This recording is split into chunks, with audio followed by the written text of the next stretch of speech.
Next if पर एक और हम आपको बताना चाहेंगे, सपोज अगर किसी बंदे का ये है कि भाई हमारा पीएफ जो है प्रोविडेंट फंड वो 12% कैलकुलेट करे, लेकिन यहाँ पर भी एक रेंज आपका है कि 12% उन बंदे का कैलकुलेट करे जिनकी सैलरी, यहाँ पर हम लिखते हैं जिनकी सैलरी क्या हो तो ग्रेटर देन हो 40,000 से ऊपर, यानी 40,000 से ऊपर हो या 40,000 के बराबर हो, तो उन कैंडिडेट का सैलरी कैलकुलेट करे 12%। तो यहाँ पर आपको करना है क्या कि जिन कैंडिडेट का सैलरी 40,000 से ऊपर हो या 40,000 के बराबर हो उनका ही पीएफ 12% निकाले, अदरवाइज 12% ना निकाले। तो यहाँ पर हम इफ़ कंडीशन के थ्रू भी यूज़ कर सकते हैं, इफ़ कंडीशन के थ्रू इसको हम निकालेंगे कि सैलरी 40,000 से ऊपर हो उसी का कैलकुलेट 12% करे, अदरवाइज ना करे। तो परसेंटेज कैलकुलेट सबसे पहले करके दिखाते हैं। अगर जिसको परसेंटेज कैलकुलेट करने नहीं आता है तो हम इसे यूज़ कर सकते हैं। परसेंटेज कैसे निकालते हैं तो इसे देखते हैं। सबसे पहले इक्वल टू दबाते हैं। इक्वल टू दबाने के बाद आप उस सेल एड्रेस को लेते हैं जिसमें आपको वैल्यू है, जिस वैल्यू का आपको निकालना है परसेंटेज। तो हमें 15,000 का निकालना है, तो इसको हमने सेलेक्ट किया B2, और कितने परसेंट निकालना है तो 12%। तो इंटू आप देते हैं और इंटू देने के बाद जितना परसेंट निकालना वो परसेंटेज लिखते हैं और यहाँ पर परसेंट के सिंबल भी लगा देते हैं। यानी B2 का 12% निकालना, तो आपने B2 को लिया और इंटू किया, यानी आपने मल्टीप्लाई किया और 12% निकालना, तो 12% सिंबल के साथ आपने लिख दिया। एंटर लगाते ही देखते हैं तो 12% आपका निकल गया। वही से हम नीचे की ओर खींच देते हैं तो सभी का 12% आपका कैलकुलेट होकर निकल गया। ठीक है, तो फ्रेंड्स इस तरीके से परसेंटेज निकालते हैं। दूसरा परसेंटेज निकालने का तरीका होता है, इसे डिलीट करते हैं, दोबारा निकालते हैं तो इक्वल टू दबाते हैं और सेल एड्रेस को सेलेक्ट करते हैं। इसके बाद इंटू करते हैं 12 और डिवाइड बाई 100 कर देते हैं, यानी सेल एड्रेस B2 का 12% हमें कैलकुलेट करना है, निकालना है। तो सेल एड्रेस इंटू 12 और डिवाइड बाई 100 करते हैं, एंटर करते हैं, तो भी आपका 12% कैलकुलेट करके निकाल देता है। तो ये फ्रेंड्स दो तरीका होता है परसेंटेज निकालने के लिए।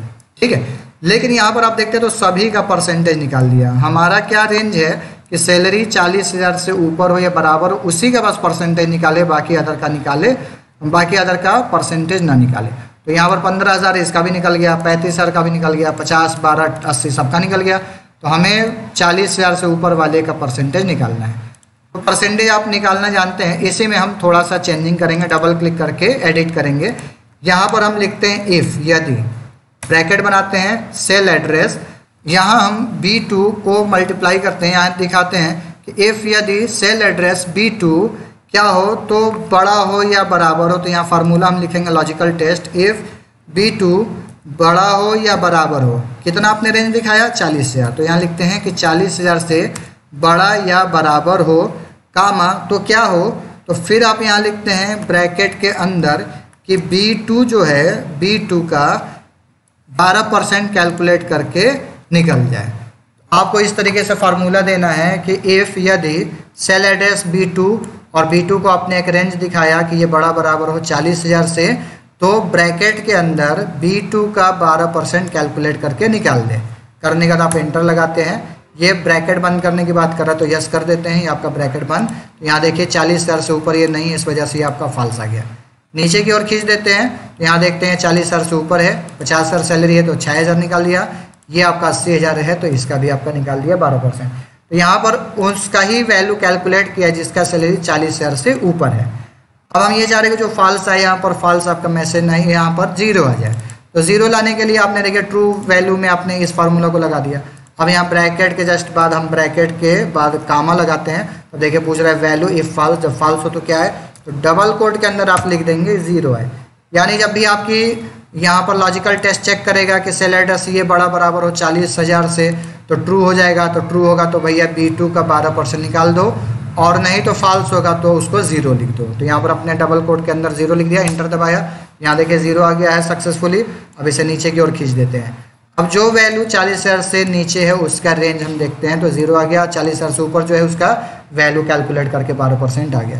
तो फ्रेंड्स इस तरीके से हम इफ़ कंडीशन का यूज़ करते हैं, और इफ़ कंडीशन का यूज़ करके हम किसी भी रेंज, किसी भी वैल्यू को लेकर और उसके आंसर को निकाल सकते हैं। तो इफ़ जनरली लॉजिकल होता है, इफ़ का मतलब होता है यदि, और यदि क्या तो किससे कौन बड़ा हो, छोटा हो, बराबर हो, इस लॉजिक को अप्लाई करके और हम आंसर को जान सकते हैं। तो फ्रेंड्स, ये 3-4 एग्जाम्पल आपको हमने दिया इफ़ कंडीशन पर, जिसे आप अच्छी तरीके से समझ सकते हैं। तो इसे आप 2 बार 3 बार 4 बार प्रैक्टिस कर ले, और प्रैक्टिस करके आप पेपर पेन लेकर इसके नोट्स को बना लें। नोट्स को बनाते हैं, और जहाँ भी आपको डाउट अगर लग रहा है, जो भी क्वेश्चन आपके मन में है, तो आप हमें कमेंट के थ्रू पूछ सकते हैं। इसके अलावा इससे रिलेटेड कोई भी वीडियोस आपको चाहिए या किसी भी टॉपिक पर वीडियोस चाहिए, तो आप कमेंट करके हमें शेयर करें।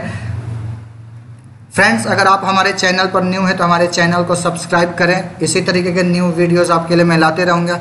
तब तक के लिए जय हिंद।